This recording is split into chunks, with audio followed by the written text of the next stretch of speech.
ఈ రోజు అనగా 30/6/2025 సోమవారం తిరుపతి రూరల్ మండలం టీడీపీ పార్టీ కార్యాలయంలో చంద్రగిరి నియోజకవర్గ సమన్వయ కమిటీ సమావేశం నిర్వహించారు.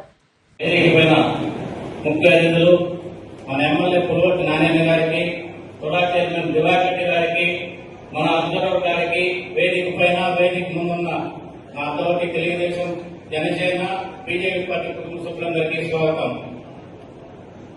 కూటమి ప్రభుత్వం అధికారంలోకి వచ్చిన తర్వాత సుపరిపాలన జరుగుతుంది. సుపరిపాలన అంటే ప్రజల అవసరాలను గుర్తించి పారదర్శకంగా సమర్థవంతంగా పాలించడం.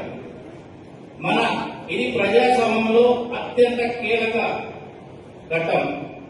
మన ఎమ్మెల్యే గారు దీన్ని పాటిస్తున్నారు. ఎప్పుడూ చూడని విధంగా మన చంద్రగిరి నియోజకవర్గంలో ముందెప్పుడు ఏ ఎమ్మెల్యే కూడా ప్రతిరోజు ప్రతి గంట ప్రజల్లో ఆయన పయనిస్తున్నారు.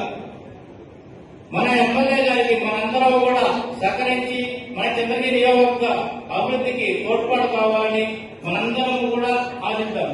దీంతో పాటు మనకి ప్రభుత్వ సంక్షేమాలను కూడా ప్రజల్లోకి తీసుకోవడం వల్ల ఎవరెవరో ఏ పదవుల బాధ్యత తీసుకున్నారో యూనియన్లు, రాష్ట్రాలు, మండల పార్టీ అన్ని బాధ్యతలు తీసుకున్న వాళ్ళు ప్రతి ఒక్కరూ ప్రజల్లోకి వెళ్లి వాళ్ళని మన ప్రభుత్వం అమలు చేస్తున్న పథకాలని వివరించి దాంతో పాటు మన పార్టీని కూడా బలపరుచుకోవాలి. దీని మనందరి మీద బాధ్యత ఉంది. నమస్కారం.